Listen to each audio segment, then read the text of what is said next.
Hello, everyone, and welcome to our channel. I'm Mark. And I'm Rob. And today we're going to talk about the great Cheryl Miller and her comments about Caitlin Clark.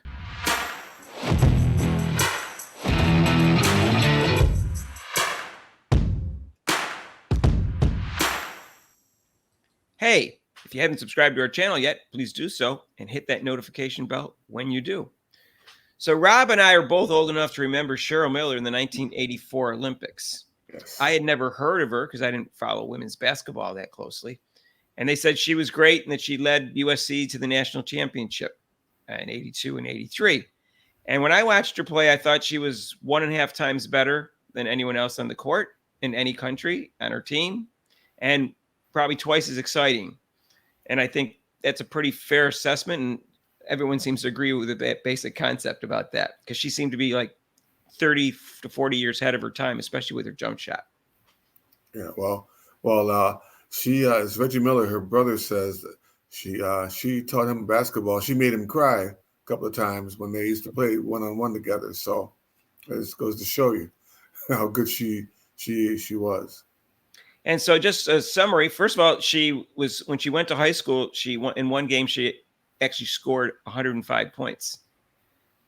She also was a 4-time first-team All-American, 3-time Player of the Year, and in her freshman year, I suspect she was runner-up to Ann Donovan.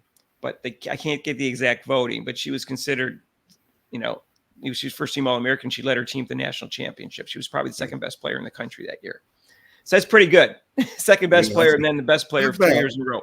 Yeah, not bad. And then she was on all the national teams from 82 to 86, including in the Goodwill games when they finally beat the Russians. They hadn't beaten in 20 years. And she was the best player in the team and the leading scorer and at times leading rebounder in their team every time she played for the national team, Rob. So for 5 straight years. So she was a great, great player. She tore her ACL when she was 26 years old before the start of the WNBA. She's considered as good as any college player in all time, possibly the best college player of all time. And she would have been the best player in WNBA history, in my opinion, if it existed when she graduated from college and she didn't tear her ACL. Right. So anyways, so she's a legend. And like I said, her jump shot is like a man's jump shot. And no one shot like that back then among the women. Some of them do now. So she was like I said, 30, 40, 50 years ahead of her time in her jump shot. Mm-hmm. And so, Rob, they actually interviewed her about Caitlin Clark, which was nice to hear. I didn't know it was out there. It had been out there for a little bit. And I didn't. We've been asking about that. Yeah, we've been wondering about that, if she had any comments about Caitlin Clark. Yeah, I just want to make something. I was wondering about Michael Jordan, and there's like these clickbait things about Michael Jordan saying something. Nice. Michael Jordan has said no quote I can find about Caitlin Clark. If you can find one, let me know. I thought I found one, and then when you get to the video, there's nothing there, and they got like 100,000 views on something that doesn't even exist. Another video said, what the NBA players say about Caitlin Clark, and then there's a picture of Michael Jordan say she's a problem, and then there's no quote from Michael Jordan in the video. So I found 2 videos that claim that Michael Jordan said something and didn't. And I didn't find anything on Cheryl Miller until just yesterday. Yeah. And I guess it's been around for a little bit. I don't know why I didn't see it earlier, but she was very complimentary towards her. And by the way, in interviews, Cheryl Miller doesn't get all wrapped up in the greatest of all time thing. She goes, I don't care. She says, I'm not into all that. How people rate me, they can rate me however they want. I'm not concerned about the comparisons or anything like that. So very humble about that. That's how, Mark, and that's how when you're good, you don't have to promote yourself and say, and she knows she was the best, and she doesn't really like, I was the best, but it doesn't matter. It's okay. It's cool. Yeah, until Caitlin Clark's junior and senior year, I thought it was pretty clear that Cheryl Miller was the best college player of all time. Now, I think it's very unclear because I think Caitlin Clark played at a higher level in junior and senior year than any player in basketball history. But Cheryl Miller did it freshman year and sophomore year. She led the team to the national championship 2 years in a row. And she had made it in the finals when her senior year. And she was with Cynthia Cooper, but she actually shot poorly in that game. She was like 2 for 11 and had a bad game. But they lost to an undefeated team. So I'm not really going to – they weren't rated to win that game. So she made it to 3 finals and won 2. And she was the best player when she won it as a freshman and a sophomore. Anyways, Rob, this is what she said about Caitlin Clark. There are shooters that are natural, shooters who work on their game, shooters who need several screens to get open. You can set a screen for Caitlin, but Caitlin doesn't need a screen. Caitlin has great handles. And I want to stop right there because I've seen criticism of Caitlin Clark saying she's not a good dribbler. Now, she's not she's not like, she's not going to be in the Harlem Globetrotters, but she's a very good dribbler. Yes, she is. I see if you watch the past 2 games, Mark, she broke down 2 defenders. They were up on their butts. They were on their butts when she did a little crossover move on them, and they landed on their butts, and she had a wide open shot. So I don't know what people are talking about. She has no handles. Like the hater that said she can't dribble, or Cheryl Miller. Who am I going to listen to? Jeez. Or my own eyes, right? Right. I don't think she's the best dribbler in the WNBA, but she's a very good dribbler. And she said, the one thing that I don't think people really appreciate about this young lady's game, she can pass the ball. And then someone mentioned her bounce passes. She says, yes, the bounce pass is powerful, which is almost non-existent in the game right now. Yeah, and that's men.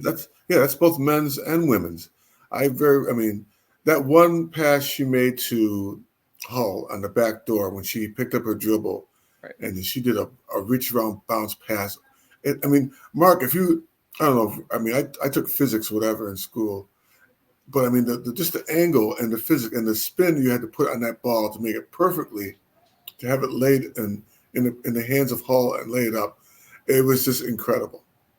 Right. So I think she makes a lot of bounce passes, by far more than any other woman, and maybe more than any other man there right now in the NBA. And that's one of the reasons she's such a great passer is because she decided, well, this is a lost art. This is really effective. Why aren't people using it anymore? And Cheryl Miller picked up on that. Mm-hmm. And I didn't really think about it. I didn't realize that, yeah, bounce pass doesn't use that much anymore. I didn't really think about bounce pass it takes a little off the. That's why it drives me nuts with her players. How can they drop that ball? Because if the bounce pass takes a lot of that zing off the ball. You can do a nice hard bounce pass, but it's not like a hard chest pass where you might get hit in the face, or if you're not looking, you hit in the head. Well, Rob, I think it's because they're not used to bounce pass because nobody else passes it. I don't think they're used to her passes at all, period. Right. But people keep saying that people don't appreciate her passing. I go, at what point are people going to stop saying that? And at what point people just say what's obvious? She's the best passer in the history of women's basketball. And I think she's going to, cut down on the turnovers as she gets a better coach and more familiar with her teammates, and they're more familiar with her passes. And as she gets more experience with the WNBA, the WNBA has better defenders, and she tries to force it in sometimes. But yeah, in terms of her accuracy of her passing and her court vision, it's at another level, Rob. It's not even close to any other woman. Yeah, I stayed that many times. When she gets a rebound, her vision is like the whole court. Reminds me of Wes Unseld when he used to get the rebound and throw those two-handed passes down the court. She takes a couple of dribbles, but she can also throw the ball with one hand to a streaking person down the court, and they can go in for a layup. And that's why, sides should let them do fast break. Right. Well, they're not taking full advantage of Caitlin Clark's passing ability with Coach Sides. As soon as she gets a real coach, then I think you'll see her passing and to be even better, and her assist to turnover ratio be even better. She can average over 10 assists a game in that league, Rob. She's only averaging like 7.8 right now. She's capable of averaging 10 or more with a decent team, and so with a good coach. And I think her assist to turnover ratio can go down, to 2-1, which is where it should be, which is what you want for really. She was 1.8 in college. It's 1.4 right now, but you want to get it up there. And I think that will happen. I don't think it's going to happen this year. Go ahead, Rob. I'll tell you, Mark, though, the compliment from Cheryl Miller, actually, with her, if I were her, that would probably make me feel better than Michael Jordan's comment, because Cheryl Miller, is a woman, and she's played the game on the women's level. Right. And for her to compliment her on that she's up there on the women's level, that would make me feel great. Like I wasn't comparing the two. I was just disappointed that the greatest women player of all time had not commented on Caitlin Clark, and the greatest man in basketball had not commented on Caitlin Clark. And I would like to know their opinions. I don't want to hear what hater says. What somebody, I want to know who someone who knows basketball. I want to Right. know if Bob Cousy decides to speak up about it. Right. He's like 90 years old and knows more about basketball than almost anybody. So we'll Right. see. So, anyways, let us know what you think about Cheryl Miller's comments. I was glad that some finally came out. And if you have never seen Cheryl Miller play, you can go on YouTube, and her freshman and sophomore finals games are on YouTube, the full games. She played against Kim Mulkey the second game. Kim Mulkey missed the shot at the end of the game to try to win it. You can find the gold medal game against the USSR in 1986 that Cheryl Miller played on. So you can find 3 full games, and you can also find some highlights. Unfortunately, ABC is not releasing the Olympic games that she played in, the ones that I first saw her play and Rob first saw her play. But she played in 6 games in the Olympics in 1984, and it was very exciting to see her play in those games. It was awesome. So they're hiding those Olympics because they got the rights to them. And that's unfortunate because I found memories of those highlights. Anyways, Rob, that's our video for today. If you like this video, hit the like button. And if you haven't subscribed yet, why not? Hit that notification bell when you do, so you get notified of our next videos. And we're going to be live tonight. I'm going to be doing the show. It's against the Dallas Wings at 7:30 on ESPN. Our normal live show is every Monday, 6 to 8 Eastern time, except for major holidays, and except for the 2 weeks during the Olympics, because we'll be going live from 2 to 5 every day, because that's when it's prime time in Paris. That's when the marquee events are, and that's July 27th to August 10th. And Rob and I are going to do the WNBA All-Star game. It's Caitlin Clark against the Olympic team, unless she gets added to the Olympic team in the next couple of days, which I'm not holding my breath for that to happen. That's 8:30 on ABC. And we're going to see you in the next video. All right. Peace out.